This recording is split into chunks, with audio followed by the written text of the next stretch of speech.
How do you build the future that you want? You got to create income, you got to hedge against risk, and you have to create pathways for hope in the future. This video, we're going to talk about all three of those things.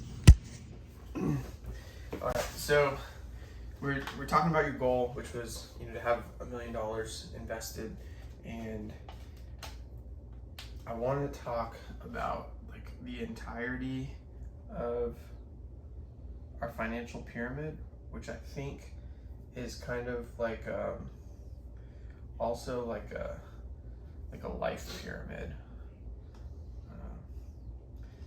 And so we can look at our whole financial situation in kind of like three tiers along the pyramid, and I would call like this one income, because it kind of fuels our existence, right? And so that's going to come from like work initially, and then as we secure enough income, now we're going to have risks that we need to protect against, right?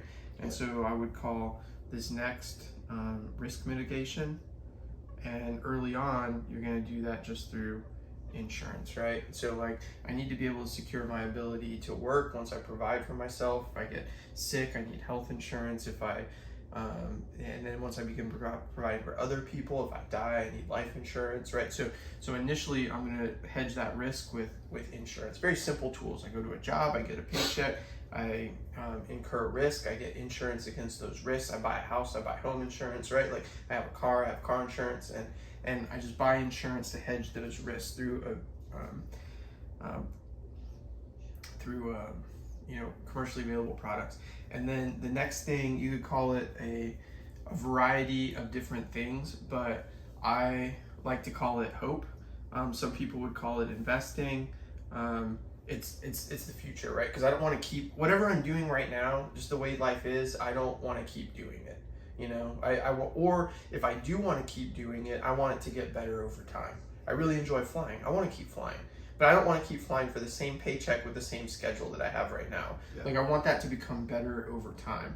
And then in the future, even when I'm making money at a legacy airline, I want to be able to just drop flying whenever I want. And so I need to cover that. So this hope, investments would be the most common word for that, but at this point in my life I start to call it hope. And initially we'll do that through 401k or like an IRA. We do all these things through commercially available products at the beginning stages of our life. But then as things progress, now we start having this hope be able to either hedge risk and or provide income. And so now I start having income from investments, and that's why I actually put investments down here instead of at the top of the pyramid, because that starts fueling my income. And so now I can start hedging risk through other ways where maybe I'm not necessarily using just commercially available products, but I may start partnering with other people to hedge risk. Because now people that I partner with are going to help prevent the value of different things that I have going down, or they're going to help me obtain more opportunities. For example, people may be able to help me get work other places by building a large network. If my airline goes under, or if I lose a flying job, now I have a network that's large enough that that's going to hedge the risk of not being able to fly at all, because now I know enough people that I can go someplace else. Other things that help hedge risk. Another thing is I'll start using the tax code to help hedge risk and maybe even provide hope a little bit, because now I have enough income coming in that by diversifying that income places where I'm not paying as much taxes, I know that it's going to hedge risk a little bit. And now, although I'm maxing out my opportunities to save here, now I have enough money left over that I can start having other investments, like bringing people on board, right? So the fact that we'll say employees or partners, depending on structures. So now hope is helping to grow all these things, not only partnering with people in my network that help me, lawyers, CPAs, in my investing network, in my work network, it would be other pilots, chief pilots, stuff like that. But in my investing network, it would be other professional partners. So that way, I'm generating enough income that after I'm already saving the minimums that I need to retire, which we maxed out both of our 401ks this last year. And so now there's other money to invest in other places. So if I can bring people on board that are excited about growing, this is an extra expense for me that provides a big opportunity. And since I'm already maxing these out, I can afford to take a little bit of risk. I'm not hedging against my risk, I'm taking additional risk here. But I take this additional risk in the hope of growing this entire pyramid a lot bigger. Whereas this opportunity for you would be right down here, right? So that, while it's up here, realize that also, since it's up here for me, it's very disposable for me. It's very dispensable for me.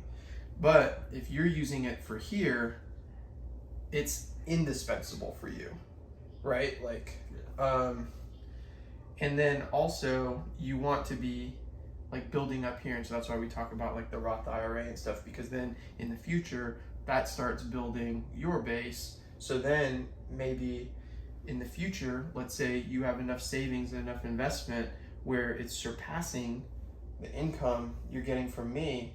Now I moved up here for you, which that's a good place to be. That's where you want to be, because now I don't need you and you don't need me, right? Yeah. Because you've provided for yourself. And so until I've moved up here or here for you, you should be like scared, you know, like wake up motivated. I don't mean that scared and like, oh, Eric's gonna kill me, right? Like, or like, oh, like I have no chance in life if Eric fires me, right? Because that's a problem too.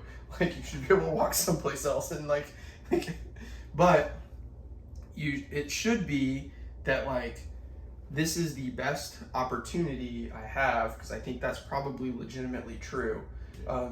This is the best opportunity I have, and if I fuck it up, now this is going to be cell phones or security systems or, you know, God forbid, McDonald's, right? Like this is now something that doesn't drive me up as quickly, right? But the goal is that I don't need you and you don't need me, but we're better together. And we'll get to this in chapters 4, 5, and 6 of the 7 Habits book.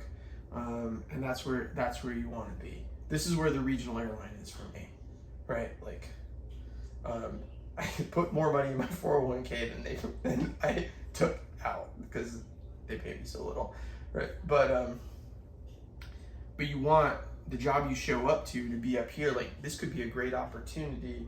This is something I legitimately enjoy going to do, but it is not the base of what pays my bills. So I think this is a good little picture that helps kind of illustrate like our financial like planning pyramid. And so if we contextualize our work, our insurance, and our investments in this construct, it kind of helps us stay motivated. Where do you go after you hit, like for you,